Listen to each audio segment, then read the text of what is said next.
Tuhan sertamu dan sertamu juga. Inilah Injil Yesus Kristus menurut Santo Yohanes. Dimuliakanlah Tuhan.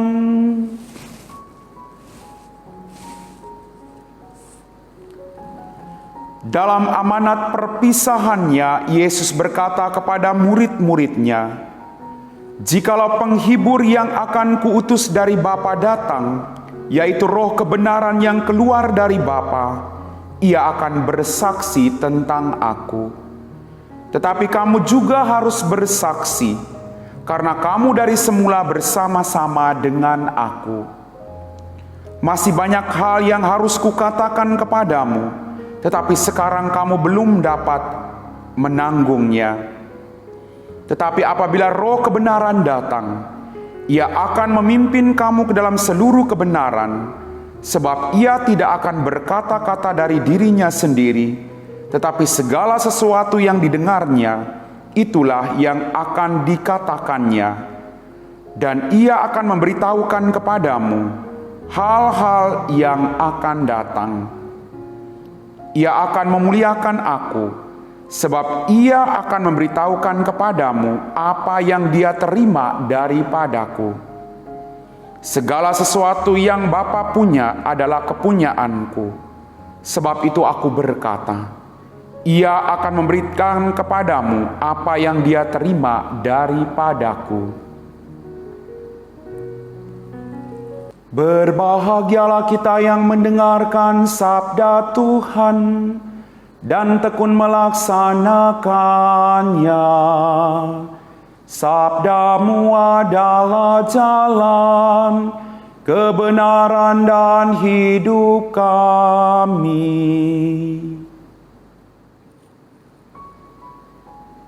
Bapak, Ibu, saudara-saudari, adik-adik kaum muda yang terkasih, Shalom. Berkah dalam.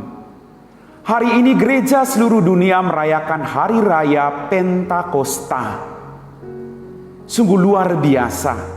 Setelah kita berdoa bersama-sama novena selama 9 hari, memohon pencurahan Roh Kudus dalam kehidupan kita, hari ini kita merasa bahwa kita diteguhkan, kita merasa bahwa kita dikuatkan untuk terus bersaksi tentang kebenaran itu sendiri. Bapak, Ibu, saudara-saudariku yang terkasih, gereja senantiasa memohon agar Roh Kudus tidak hanya datang untuk menerangi budi kita, tidak. Tapi gereja senantiasa memohon agar Roh Kudus juga mengubah hidup kita. Kedatangan Roh Kudus mau mengubah hidup kita supaya kita mampu meninggalkan manusia lama kita dan menjadi pribadi-pribadi yang baru, pribadi-pribadi yang disiap dipakai oleh Tuhan, dibimbing oleh kuasa Roh Kudus untuk terus mewartakan kebangkitannya dan keselamatan bagi semua orang yang ada di sekitar kita. Bapak, Ibu, saudara-saudariku yang terkasih, dalam bacaan pertama dan kedua menceritakan daya transformasi yang unik dari Roh Kudus. Yang pertama, Roh Kudus memampukan para murid mewartakan karya Allah dalam berbagai bahasa. Sungguh luar biasa. Mereka mampu berbicara dalam berbagai bahasa berkat karunia Roh Kudus. Apa yang tidak mungkin menjadi mungkin bagi Allah. Selama kita membuka diri kita, selama kita membiarkan diri kita dibimbing oleh kuasa Roh Kudus, maka segalanya akan menjadi mungkin, Bapak Ibu. Tidak usah takut, karena kuasa Roh Kudus akan mendampingi Anda dan saya. Hal yang kedua adalah Roh Kudus mengubah diri kita sehingga menghasilkan buah roh yang disebut oleh para rasul. Kita akan menghasilkan buah-buah roh dalam kehidupan kita. Maka sekali lagi, kalau kita mau membuka diri kita, kalau kita mau meninggalkan manusia-manusia lama kita mau mengubah hidup kita, maka kuasa Roh Kudus akan tinggal di dalam hidup kita masing-masing. Bapak Ibu, maka kita harus berjuang sekali lagi untuk meninggalkan manusia lama kita. Kadang memang tidak mudah, apalagi kita sudah merasa nyaman, kita sudah merasa aman. Kadang sulit untuk meninggalkan manusia-manusia lama kita, segala dosa-dosa yang kadang melekat dalam diri kita. Tetapi percayalah, kalau kita mampu meninggalkan itu, bukan karena kekuatan kita, karena Roh Kudus yang bekerja dalam diri kita semua. Kita dipanggil untuk bersaksi. Pertama-tama, Anda juga dipanggil untuk bersaksi di dalam keluargamu. Bagaimana buah-buah roh itu hidup di tengah-tengah keluargamu masing-masing. Bagaimana Anda mampu mencintai, mengorbankan seluruh hidupmu bagi orang-orang yang Tuhan percayakan bagi Anda dan saya. Bapak, Ibu, saudara-saudariku yang terkasih, para murid Yesus telah mengalami daya kekuatan Roh Kudus itu. Bagaimana dengan Anda dan saya? Kita semua adalah murid-murid Yesus. Apakah kita juga diubah olehnya dan bagaimana caranya?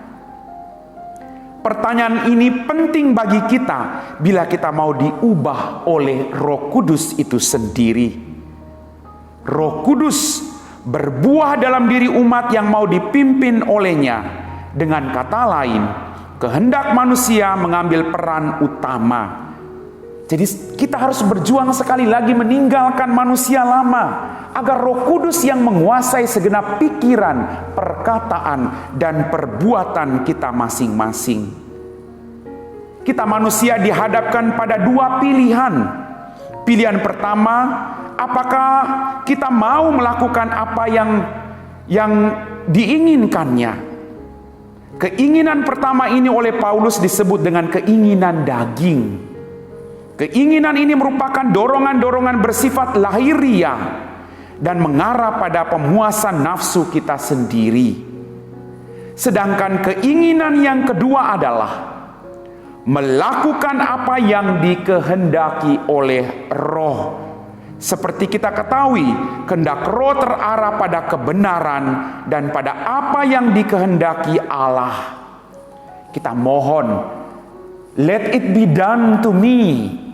Biarlah kuasa Roh Kudus-Mu Tuhan menguasai seluruh hidup saya dan terjadilah sesuai dengan kehendak-Mu sendiri. Maka di titik ini kita diminta untuk mengambil keputusan masing-masing, dan keputusan ini terwujud dalam sikap dan tindakan serta perbuatan kita sehari-hari. Apakah kita masih mau terikat pada manusia lama? Atau kita membiarkan diri kita dipimpin oleh Roh Kudus yang akhirnya membawa Anda dan saya kepada keselamatan itu sendiri. Bapak, Ibu, saudara-saudariku yang terkasih, kita didorong untuk mengubah habitus lama kita menuju habitus yang baru. Kita berjuang untuk menjadi pribadi-pribadi yang baru. Pribadi-pribadi yang siap dipakai oleh Tuhan, melaksanakan kehendak Tuhan, menjadi pewarta-pewarta handal yang dipimpin oleh Roh-Nya untuk mewartakan keselamatan bagi semua orang. Perubahan dari habitus lama kepada habitus baru, perubahan dari pemuasan nafsu menuju usaha untuk melakukan kehendak Allah, memerlukan pembiasaan terus-menerus. Kita harus membiasakan diri kita untuk dipimpin oleh Roh. Semakin kita membiarkan diri kita dipimpin oleh Roh, maka semakin mudah kita mengikuti kehendak Allah dalam kehidupan kita. Sebaliknya, semakin kita mengikuti dunia ini, maka dunia ini akan semakin membimbing kita kepada kehidupan yang tidak menjanjikan kebahagiaan di surga. Maka mari pada hari raya Pentakosta ini kita membiarkan diri kita, mengubah hidup kita, mengubah kita menjadi pribadi-pribadi yang baru, pribadi-pribadi yang berusaha melakukan kehendak Allah secara terus-menerus dalam kehidupan kita. Perlahan-lahan tubuh akan menyesuaikan diri dalam melakukan kehendak Allah dan meninggalkan nafsu-nafsu badania kita. Kalau kita terbiasa membiarkan diri kita dipimpin oleh Roh Kudus. Bapak, Ibu, saudara-saudari, adik-adik kaum muda yang terkasih, proses ini memerlukan waktu yang lama dan tidak langsung jadi. Kita perlu bersabar agar kita mampu melakukan kehendak Allah secara sempurna dan memahaminya. Dalam situasi menunggu ini, kita diminta untuk terus setia melakukan kehendak Allah dalam menanamkan semangat, aku ingin berubah menjadi lebih baik. Setiap orang pasti ingin menjadi pribadi yang baik. Maka mari kita berjuang untuk terus bersatu dengan Roh Kudus, agar Roh Kudus mengubah hidup kita, agar kelak kita menjadi berkat bagi orang lain. Dan percayalah, tidak ada yang mustahil. Semakin kita dekat dengan Tuhan, semakin kita memperoleh rahmat-rahmat yang kita butuhkan dalam kehidupan kita. Kuasa Roh Kudus memampukan Anda dan saya untuk mengalahkan setiap kejahatan yang selalu menggoda kita untuk semakin jauh dari keselamatan itu sendiri. Amin. Marilah berdoa.